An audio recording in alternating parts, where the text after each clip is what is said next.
organized. Oh my god, the state of this table is an abomination. Oh my god, damn it. You step on an eyeshadow palette. Dumb. Where's my mirror?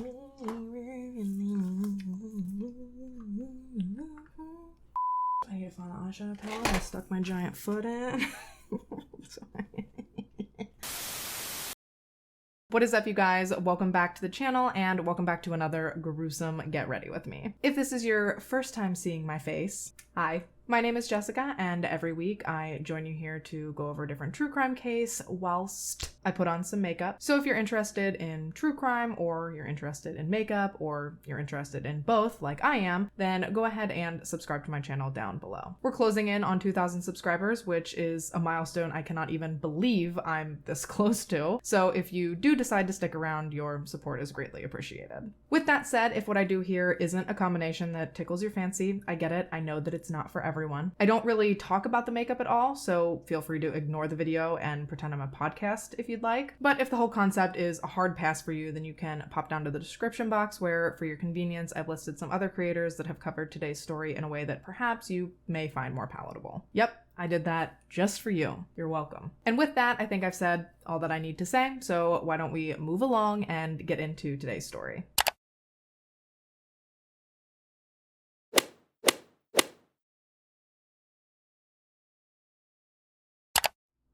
Okay, so usually I try not to give away too much too soon about the outcome of whatever story I'm covering, but with this one, given the state of the world and the incredibly warranted sensitivity that some people may have regarding the content I'm going to be discussing today, I do want to let you know up front before we even get started that despite the direction it's going to seem like the story is headed in, I promise you, you are going to want to hear the ending, so please just hang in there with me, okay? Today, we're going to be talking about David Gary Young and the Cokeville Miracle. Not to be confused with D. Gary Young, who founded Young Living. Because even though that guy is also eccentric, he's not why we're here today. No matter how badly Google wanted to shove information about that man down my throat while I was trying to research this video. Seriously, for every one result I got that was actually relevant to today's story, I got like 6 links to websites about Young Living. It was an actual nightmare, but I persevered, and here we are. Our story begins on June 12th, 1943, with the birth of David Gary Young. He was born in Albany, California, to his parents Howard and Eva Young, but when he was still fairly young, they packed up and moved the family 12 hours northeast to a small town in Wyoming named Cokeville. Now, Cokeville is a predominantly Mormon community near the southwest corner of Wyoming, near the borders of Idaho and Utah. It's a quaint little town that sits on just over 1 square mile of land with an estimated population of just barely over 500. It was definitely one of those stereotypical towns where everybody knew everybody, everybody felt safe there, and no one would ever have imagined that anything bad could ever happen there. And as far as everything I could find, David's childhood and adolescence in Cokeville were normal, but there really isn't any specific information available. Everything I can actually find record of starts around when David was in his 20s. As a young man, David was super smart. He was really interested in politics, psychology, criminal justice, and philosophy. And when David found something he was interested in, he wanted to learn everything he possibly could about it. The level of focus and commitment and attention to detail that David would display when he was researching or working on something honestly could have been impressive if it hadn't been bordering on obsessive. Throughout his early adulthood, one of these obsessions became firearms, because doesn't it always? He even went as far as to turn this hobby into a business, opening a firearm store in Cokeville, which he operated for almost 10 years. And while, yes, it's obviously healthy to have interests and hobbies and to make a point to always be expanding your knowledge on the world, the problem with David was that he likely suffered from a combination of undiagnosed mental illnesses that caused him to frequently take things way beyond the scope of like normal healthy interests. I've seen some people speculate online and try and guess what they think he had going on upstairs, but I don't really think that's appropriate for me to do, given the fact that I'm 0% qualified to publicly make those types of comments. But what I am qualified to say is that old boy was definitely more than just a little bit off. Lights were on, house was maintained, but nobody was home. I don't know, I guess he was just kind of weird. He had a bad temper and he wasn't very nice, and overall he just seemed to have a really difficult time connecting with other people. And it didn't help that he was like super intelligent, and he knew that he was super intelligent, so he looked down on those around him for not being as intelligent. He was just super into himself. Like, he really thought he was something. And because he thought he was so important, throughout his 20s, he began meticulously documenting every little thing about his life. And when I say every little thing, I mean every little thing. He wrote about every job he ever had, every house he ever lived in, every conversation he ever held, every meal he ever ate. Again, if not completely obsessive, it almost would have been impressive. Over a span of about 20 years, David would go on to fill up 43 different diaries full of all of the details of his life, as well as like some very weird anti-establishment type ramblings, and his own personal theories on reincarnation, God, and the afterlife. So on one page, you'd have an entry like, God is infinite, therefore God is nothing. Mathematically, God plus a pissant equals a pissant. And on the very next page, you'd have an entry like, had a sip of coffee, took a bite of a donut, looked out the window, had another sip of coffee. Riveting, I know. Now, in the early 1970s, David decided that in addition to writing the world's longest and most boring autobiography, he was also going to try going to college and finding some direction in his life. He attended Chadron State College in Nebraska, where he ultimately graduated near the top of his class with a degree in criminal justice. Following his college graduation, David moved back to Cokeville, where, against all odds, he actually managed to convince a woman to marry him and to rear his children. Unfortunately for his wife and his daughters, Princess and Angela, David was an absolutely terrible husband and father. He was violent and mean, he was loud, he was overbearing, he cheated on his wife constantly with multiple different women, and to make some extra pocket money, he sold pictures he took of his naked preteen daughters. Yeah, dude was a disgusting piece of literal garbage. And eventually, his daughter Angela and his wife both got fed up with his bullshit and left. Angela was in her early teens when she ran away and never looked back, and eventually his wife also took off. She filed for divorce, citing her husband's infidelity and his less than stable temper, and she bounced, leaving David and Princess alone together in Cokeville. In 1979, David put his criminal justice degree to use when he took a job as the town's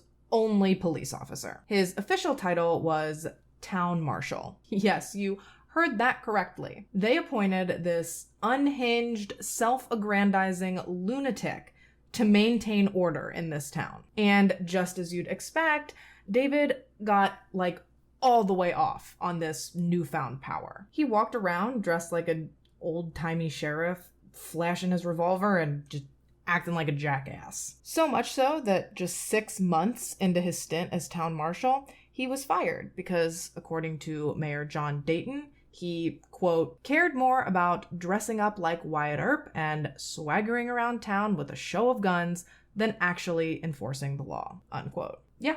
That tracks. I mean, obviously, they did the right thing in firing David. However, unbeknownst to anyone at the time, this decision would come back years later to haunt the entire town of Cokeville. Following his termination, David really began to spiral. He started frequenting bars and drinking heavily and spouting off just nonsensical anti-government ramblings to anyone and everyone he could possibly corner and unload on. And one night, a woman named Doris Waters, who was working at the bar David was at, noticed him all liquored up and angry and thought, you know what?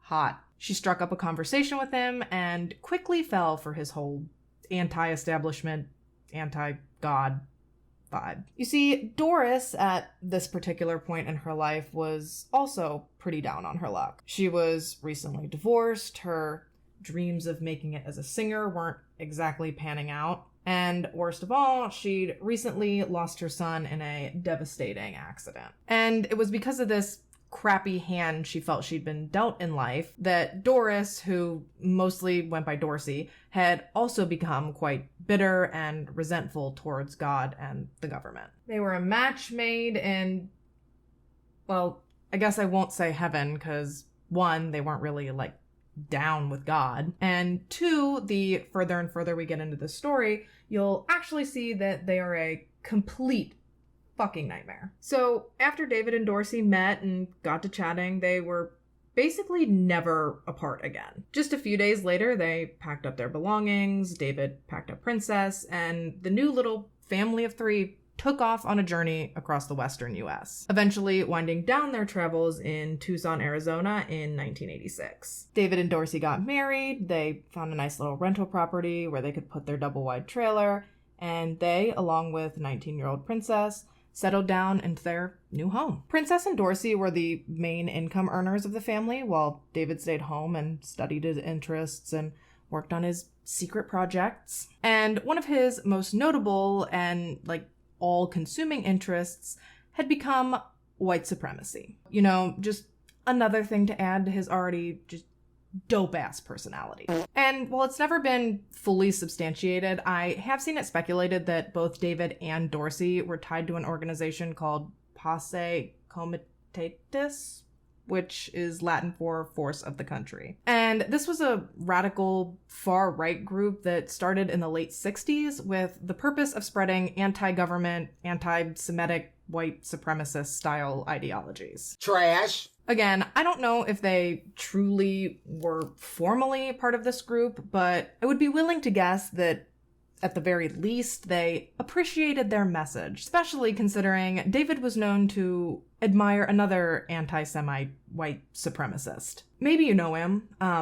Hitler? You familiar? Yeah, David loved him. He thought it was really neat that when Hitler was having trouble getting what he wanted through traditional, diplomatic means, he decided that instead he'd use brute force in the form of mass murder and genocide. Supposedly, David actually started to think of himself as his generation's Hitler, that he too was destined to lead his country into a superior future, just as he believed Hitler had. So I guess it was this belief that led David to start working on a secret plan that he would refer to only as the Biggie. He wouldn't tell anyone what this plan was, except probably Dorsey, because you'll see what I mean, but I'm fairly sure she knew what was going on for a majority of the time. But when it came to everyone else, he would just vaguely explain that it was going to be big and that it was going to make him a lot of money. But we all know the old saying, you have to spend money to make money, and David's Biggie plan was no exception. However, at the time he began working on it, he, Dorsey, and Princess had about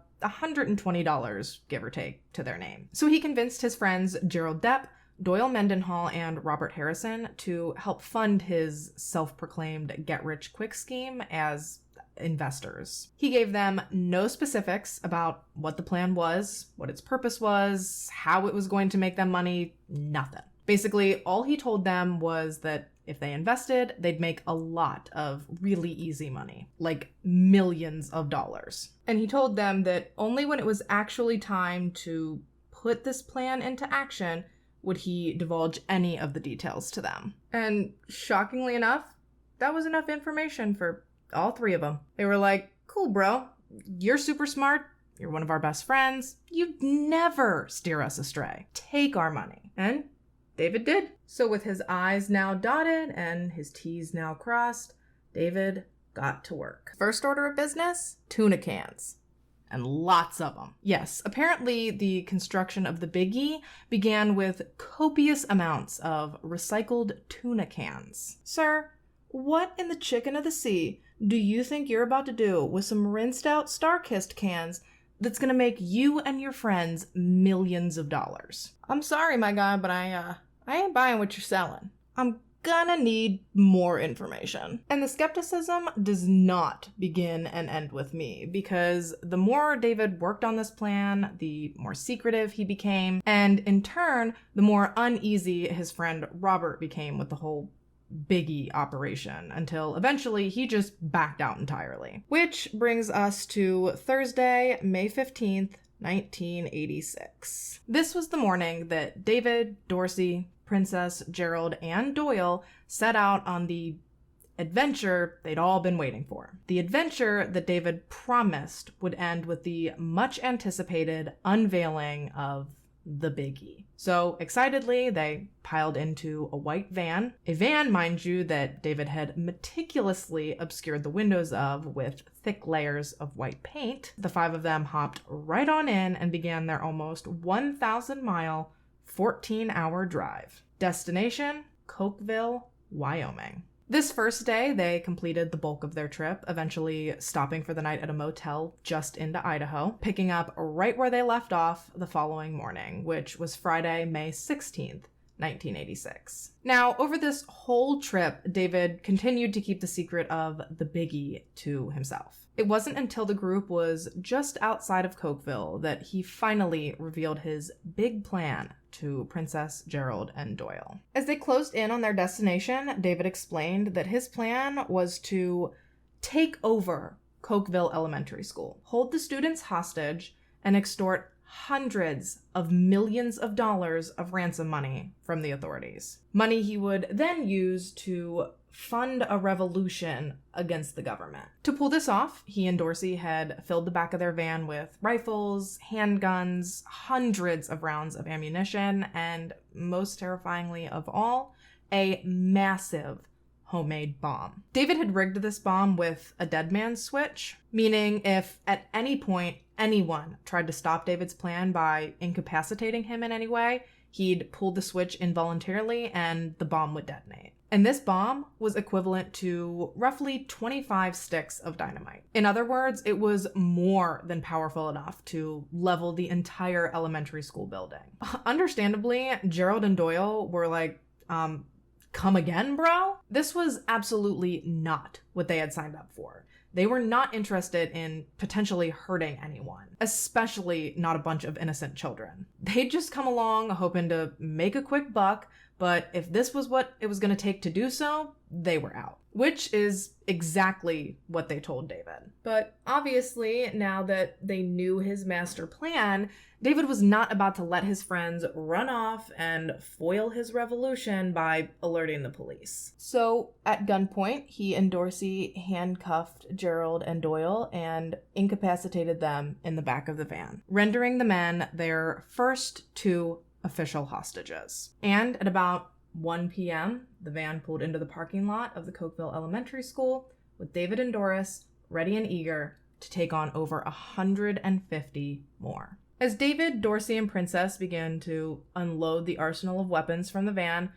Princess snapped. She finally broke her silence. She looked at her father and she just started screaming at him, demanding to know how he could possibly be planning to take hostage innocent children. And as David began to attach the dead man switch mechanism to himself, he threw the keys to the van at Princess and told her that if she wanted to leave, that she'd better just go ahead and do so. And as painful as I'm sure it was to leave her father there, Princess wanted no part of what he was planning. So she got in the van, she drove away. But she didn't drive just anywhere. No.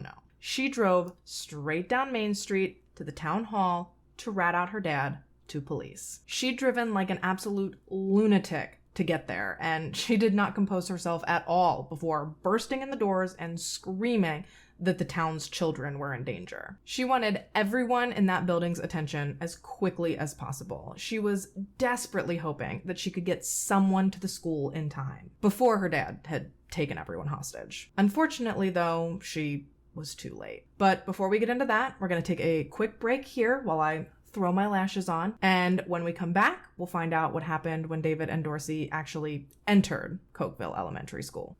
Don't go nowhere.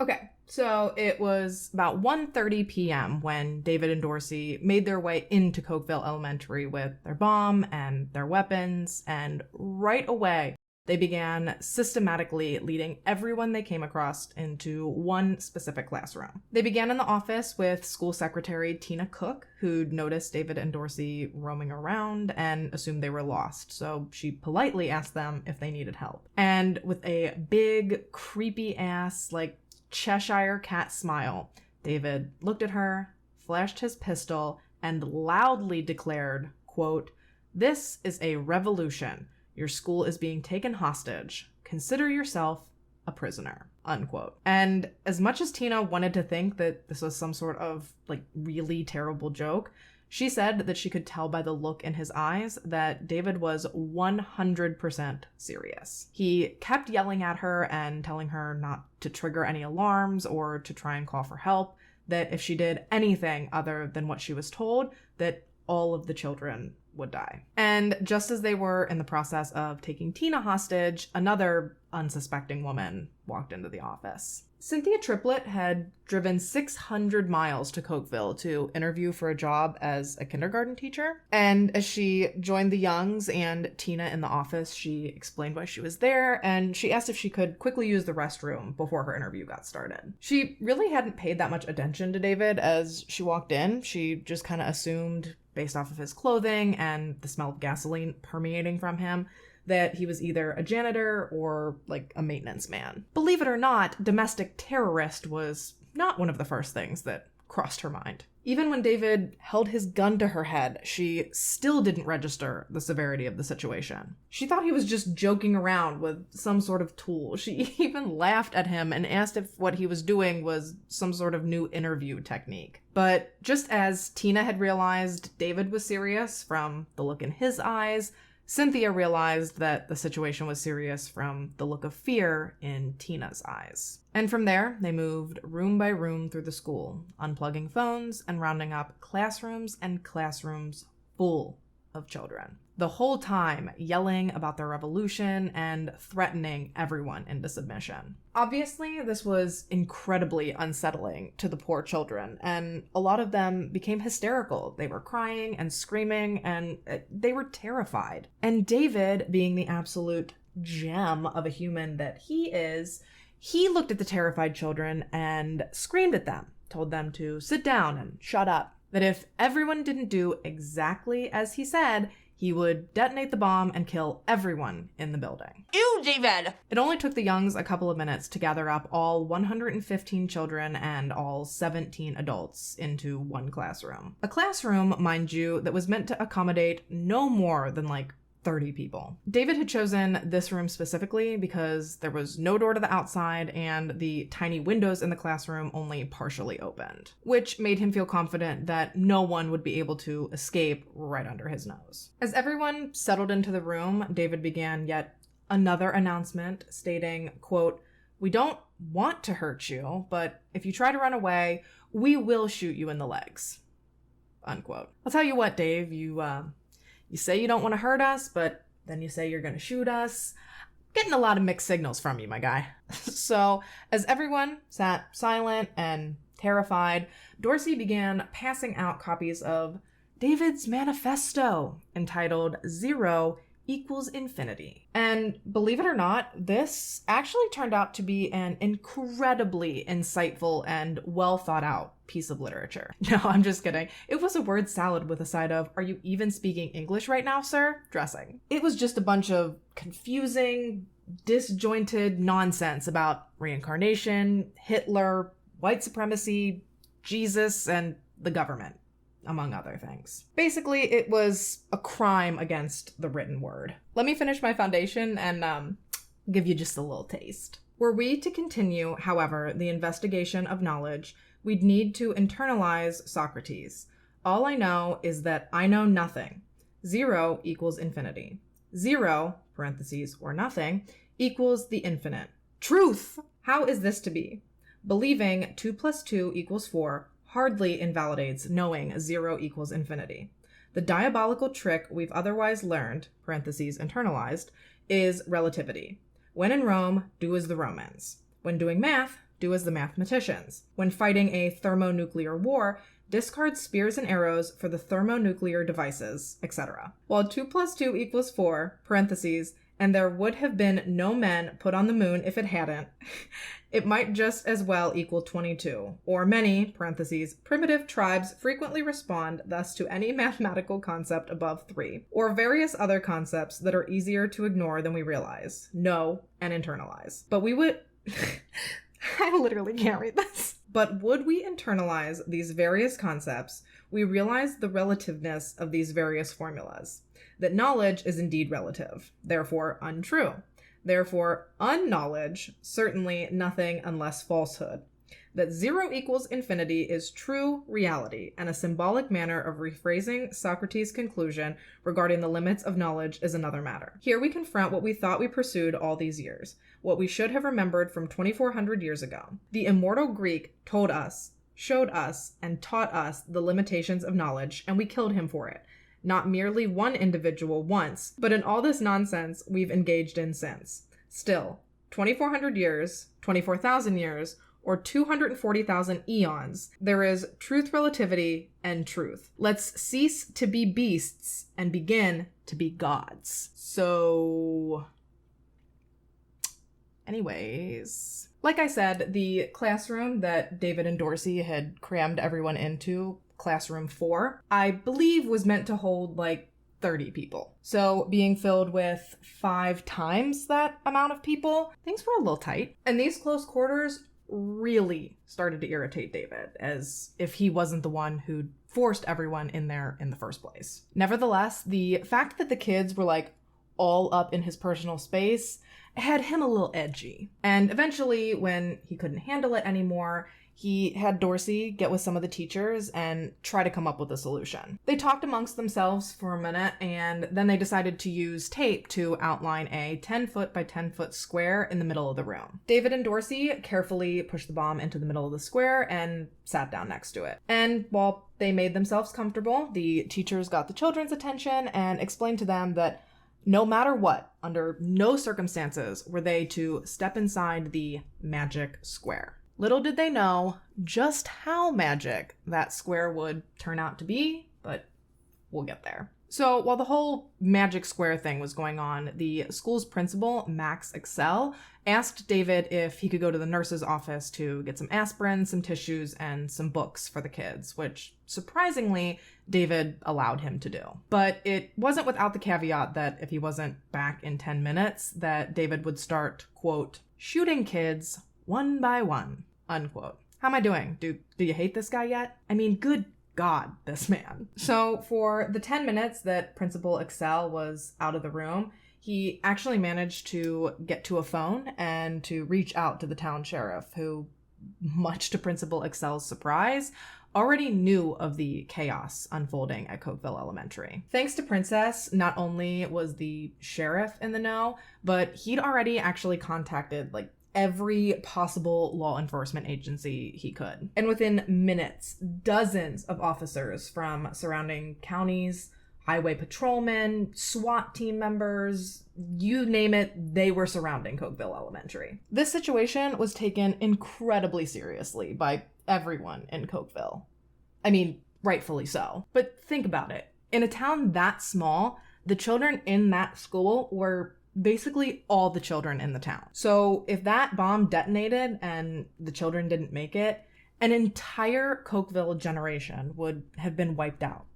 Like that. Once on the scene, police began creating barricades and establishing escape routes, and they put up a tactical operations center. They also positioned themselves strategically with pistols and rifles, and basically they readied themselves for what they anticipated to be a violent shootout. Ambulances, fire trucks, and all other available first responders also set up camp outside the school. Everyone was terrified, especially given the information they had from Princess.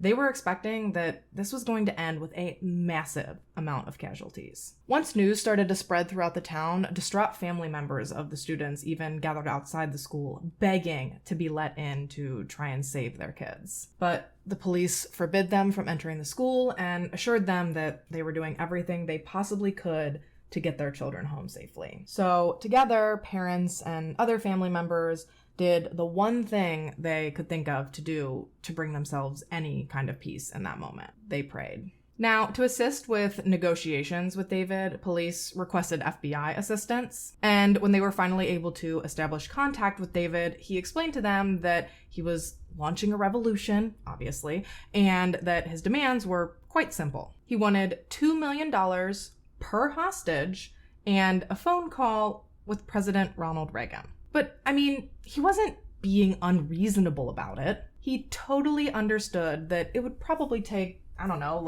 10 days for Congress to scrape together the $330 million he was asking for. And he was fine with that. He'd wait as long as was necessary. By the way, the $330 million he was after would be equivalent to almost $850 million today. That is a ridiculous amount of money. I've researched this case to death, and I'm still not really sure what he actually planned to do with this money if he got it, which obviously he didn't. There was no way Cokeville could even begin to get together a fraction of that. And despite David's wishes, no one had any intention of patching his crazy ass through to the president. Which begged the question, if they couldn't meet his demands, would that mean the hostages were doomed? Meanwhile, inside Cokeville Elementary, room 4, the children were starting to get restless. They were hungry, they were thirsty,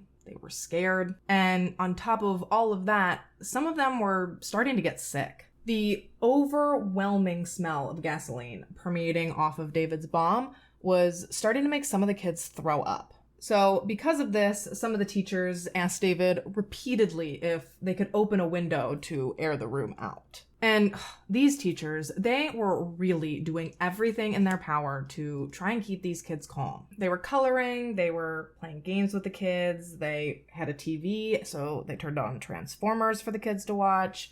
They even sang happy birthday to one of the children who turned 10 that day. At one point, they also led the students in a group prayer, which left nary a dry eye in the room. Even Dorsey seemed sad following the prayer. She started passing out tissues to some of the kids that were crying. David, however, just seemed increasingly annoyed by the children's cries. And his mounting agitation seemed to also be increasing his paranoia. The teachers could actually sense the change in David's demeanor, later recalling that right around then was when they felt like something was about to happen. And they were right, because at 3:45, David Young went to the bathroom. He carefully untied the dead man's switch from around his wrist and carefully attached it to Dorsey before he left room 4 and headed across the hall to go to the bathroom. Now, with David out of the room, the tension was almost immediately much less palpable. The kids seemed instantly less nervous and started talking much more freely. But remember, we're talking like 150 kids, so things got loud pretty fast. Doris and some of the teachers tried to regain order by asking the kids to quiet down, but they were having a really hard time getting them to cooperate, and things were getting pretty chaotic. Jean Mitchell, one of the teachers, was really freaked out by this. She was really worried what David's reaction would be if he came back from the bathroom to just madness and pandemonium that he wasn't personally responsible for. Feeling overwhelmed by her fear, the lack of space, the volume of the children, and the smell of gasoline, Jean turned to Doris and gestured to her head casually and told her she had a headache. And Doris agreed. She said that she also had a headache, even mirroring Jean's gesture towards her own head, with the hand that the trigger string was attached to.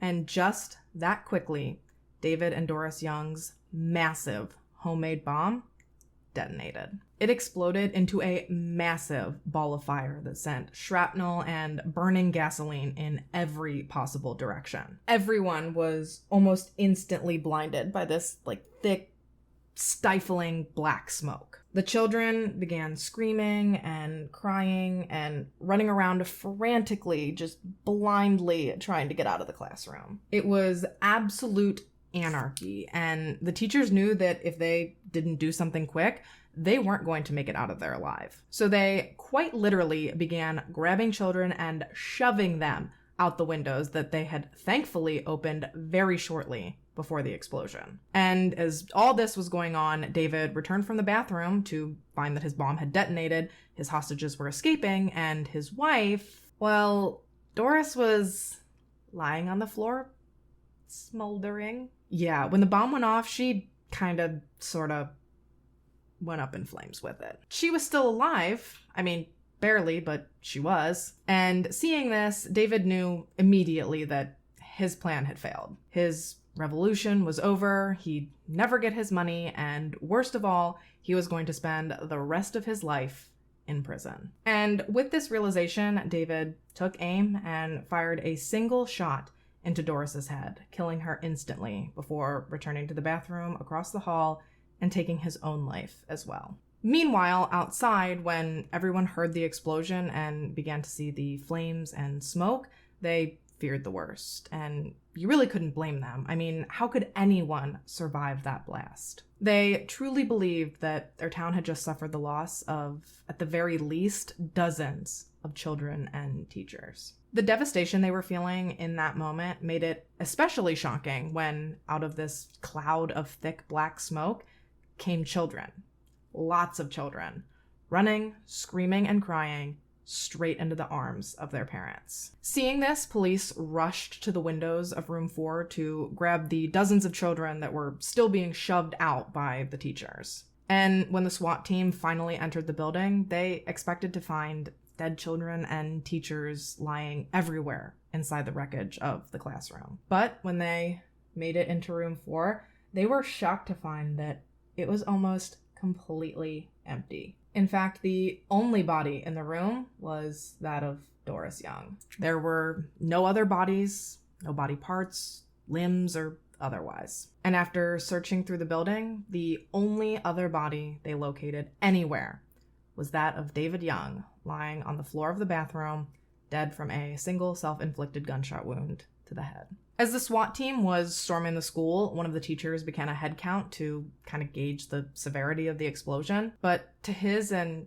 everyone else's amazement, he discovered that every single child and adult was alive and accounted for. He was in such disbelief that he even did a recount, but once again, he found that miraculously, every single hostage had managed to escape from room 4 with their life. He was so excited that he started yelling, "It's a miracle, we're all alive." And they really were. While yes, close to 80 of them were injured by the blast, not one single innocent adult or child lost their life that day. And every person that was injured went on to make a full recovery, which is crazy. How can over 150 people crammed into a room like sardines all managed to survive a massive explosion and walk away almost scot-free? Investigators believe that the answer lies somewhere in the construction of the bomb as well as the room that it detonated in. For starters, the open windows allowed for the pressure of the blast to dissipate, making the explosion less powerful than it would have been in a completely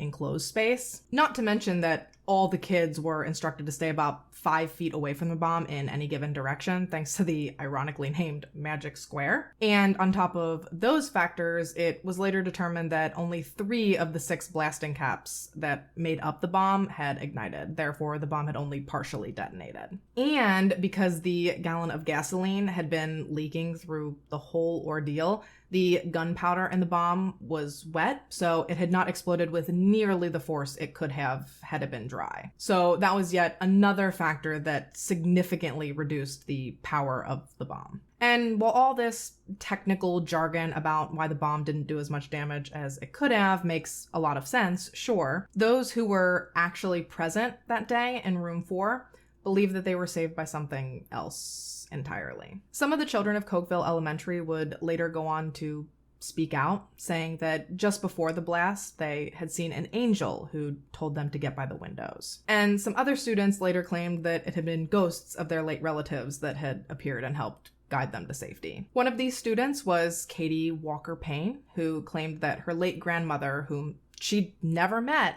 appeared to her that day and helped save her life. Another similar story came from a girl named Jenny Johnson, who claimed that after the bomb went off, she was helped by a teacher, but that she never saw that teacher again after she returned to school. Well, years later, when she was looking through one of her family's photo albums, she recognized the teacher, except it wasn't a teacher at all. It was actually her deceased aunt who had died years before the Cokeville bombing. And this seems to be a really polarizing debate. People either heavily believe in the miracle angel aspect, or they just simply believe that a crazy lunatic built a crappy bomb that didn't function the way he wanted it to. But no matter what you believe, the fact of the matter is that Cokeville really did very narrowly avoid what would have been the deadliest attack on a school there had ever been at that time. And while, yes, this story has an unbelievably happy ending in the grand scheme of things, the story really isn't over. I don't think it's any big secret that America is dangerously lacking in the mental health care department, which is why these kinds of catastrophic events are still regularly playing out in our country's schools. And until we can fix these deficits and destigmatize mental health treatment and make it more easily accessible, it's pretty much a guarantee that these types of things will continue to happen, which is a really scary thought. But that's gonna do it for me today. Let me know your thoughts on this story in the comments down below. As always, I thank you so much for taking the time to watch this video and to listen to this story. If you haven't already and you'd like to, go ahead and subscribe to my channel and turn on the post notifications. I put out new videos every week, and I'd love to catch you back here in my next one. But until then, stay safe and have a good week. Bye, guys.